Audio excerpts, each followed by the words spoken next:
So I wanted to also talk about the explanation that we got from Triple H about this, because although it's been rumored that this was going to happen, most of us that knew about the rumblings of this taking place believed that there was going to be some sort of way for them to introduce this around Mania, whether they were going to have Roman lose one championship and this was a way for them to kind of split it and then redesign it. And I thought that this was an interesting way to present it.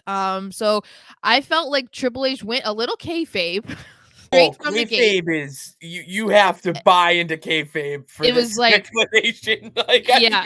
So he goes into talking about Roman and how he, did his work and earned his right to rework his contract so that he doesn't have to show up as often, nor does he have to defend his title as often. So that part struck me immediately because it was one of the very first things that he said. And a lot of people took it as him burying Roman. I don't think that's the case.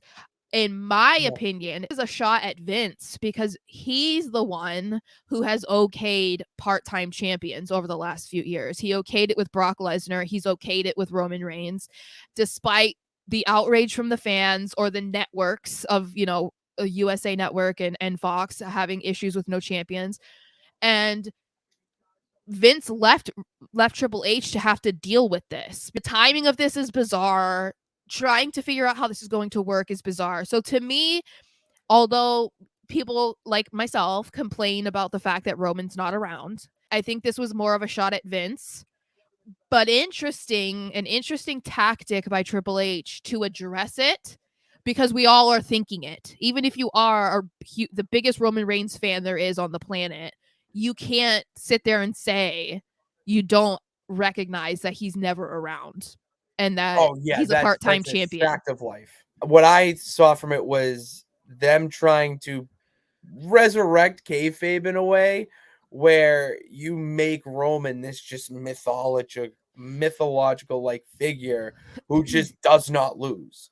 Like he just cannot lose. It doesn't like to Brock, to Cody, to Sammy and KO, it doesn't matter. And this is now the new season, the new era of WWE with Triple H. And the way you start things off by introducing new things. So me, I didn't think it was a whole shot at them burying Roman, saying that he's the part timer. To me, it just felt like, all right, well, we have this problem and we have to be as creative as hell to fix it. And oh, we have a draft coming up. Well, okay, there's an easy way to do it, and then we can make up any story that we want because it's wrestling and the people will buy it. Kind of did.